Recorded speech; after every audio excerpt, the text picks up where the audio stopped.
नमस्कार, मी प्रियंका। आपण आजच्या व्हिडिओमध्ये बघणार आहोत पीएचडी इन ऍग्रीकल्चर या कोर्स बद्दल माहिती। तर व्हिडिओला सुरुवात करण्यापूर्वी सगळ्यांना विनंती आहे की व्हिडिओ शेवटपर्यंत बघा आणि चॅनलला सबस्क्राइब करा। तर आपण आजच्या व्हिडिओमध्ये बघणार आहोत पीएचडी इन ऍग्रीकल्चर हा कोर्स काय आहे।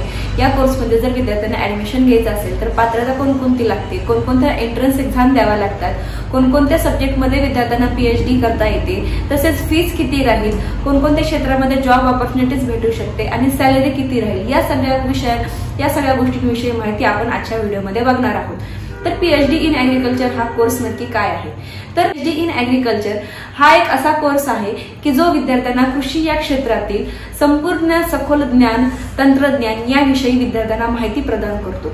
तर पीएचडी इन ऍग्रीकल्चर हा 3 वर्षाचा कोर्स असून विद्यार्थ्यांना कोणकोणती एंट्रन्स एक्झाम द्यावी लागते।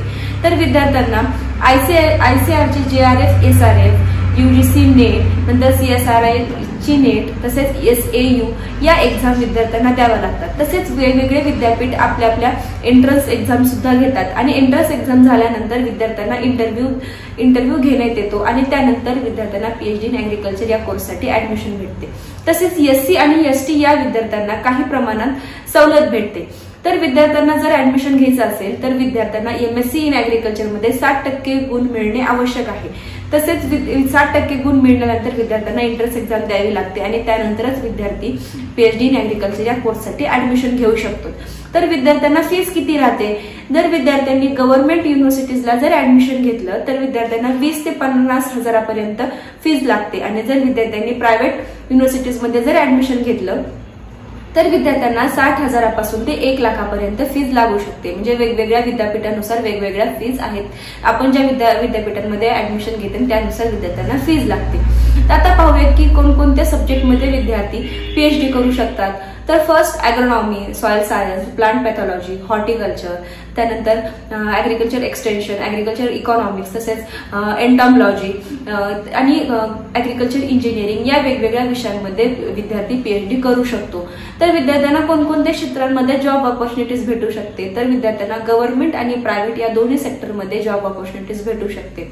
तर विद्यार्थी गव्हर्नमेंट सेक्टरमध्ये संशोधन क्षेत्रामध्ये म्हणजे रिसर्च सायंटिस्ट म्हणून सुद्धा विद्यार्थ्यांना जॉब भेटू शकतो। तसेच आयसीआर, यूजीसी किंवा सीएसआरआय यामध्ये वेगवेगळ्या पदांवरती विद्यार्थ्यांना जॉब ऑपॉर्च्युनिटीज भेटू शकते। त्यानंतर विद्यार्थी गव्हर्नमेंट ज्या कॉलेजेस आहेत तिथे लेक्चरशिप म्हणून सुद्धा जॉब करू शकतो। तसेच विद्यार्थ्यांना प्रायव्हेट जर सेक्टरमध्ये जर विद्यार्थ्यांना जॉब लागला तर विद्यार्थी प्रायव्हेट सेक्टरमध्ये सुद्धा जॉब ऑपॉर्च्युनिटीज भेटू शकतात। म्हणजे ज्या फर्टिलायझर कंपनी आहेत किंवा ज्या सीड कंपनी आहेत त्यामध्ये सुद्धा विद्यार्थ्यांना जॉब ऑपॉर्च्युनिटीज भेटू शकतात। तसेच विद्यार्थ्यांना इंटरनॅशनल सेक्टरमध्ये सुद्धा इंटरनॅशनल कंपन्यांमध्ये सुद्धा जॉब ऑपॉर्च्युनिटीज भेटू शकते। तर आता पाहूयात की जर विद्यार्थ्यांना सॅलरी किती राहील। तर विद्यार्थ्यांना जर गव्हर्नमेंट सेक्टरमध्ये जर विद्यार्थ्यांना जॉब भेटला तर विद्यार्थ्यांना 7 लाखापासून ते 15 लाख प्रतिवर्ष सॅलरी राहते आणि जर विद्यार्थ्यांनी प्रायव्हेट युनिव्हर्सिटीजमध्ये जर विद्यार्थ्यांना जॉब भेटला तर 6 लाखापासून ते 12 लाखांपर्यंत प्रतिवर्ष सॅलरी राहते। आणि जर विद्यार्थ्यांकडे जर अनुभव असेल म्हणजे जर एमएससी ऍग्रीकल्चर केल्यानंतर विद्यार्थ्यांनी काही काम केलेलं असेल किंवा कोणकोणत्या वेगळ्या क्षेत्रामध्ये जर जॉब केला असेल तर विद्यार्थ्यांना पॅकेज सुद्धा हाय भेटतं। कारण की या कोर्ससाठी वयोमर्यादा शासनाने अशी कोणती ठेवलेली नाहीये, पण काही युनिव्हर्सिटी अशा आहेत की त्या 30 ते 35 वर्षांपर्यंतच विद्यार्थ्यांना पीएचडी या कोर्ससाठी ऍडमिशन देतात। कारण की हा कोर्स जर असा आहे म्हणजे ज्या विद्यार्थ्यांना कृषी या क्षेत्रांमधील वेगवेगळ्या तंत्रज्ञान शिकायचे असेल किंवा जाणून घ्यायचे असेल, वेगवेगळ्या कोणत्या टेक्नॉलॉजी आहेत ज्यामध्ये आपल्याला डेली रुटीनमध्ये आपण त्याचा उपयोग करू शकतो किंवा शेतामध्ये आपण उपयोग करू शकतो। तर पीएचडी हा एक असा बेस्ट कोर्स आहे ज्यामध्ये विद्यार्थ्यांना सर्व प्रकारचे ज्ञान मिळते। जर विद्यार्थ्यांना भारतामधील अशा कोणत्या प्रायव्हेट युनिव्हर्सिटीज आहेत ज्या आपल्याला कमीत कमी फीजमध्ये 100% प्लेसमेंट ऑफर करतात हे जर जाणून घ्यायचं असेल तर विद्यार्थ्यांनी खालील दिलेल्या क्रमांकावरती संपर्क साधा आणि आमच्याशी कॉन्टॅक्ट करा। धन्यवाद।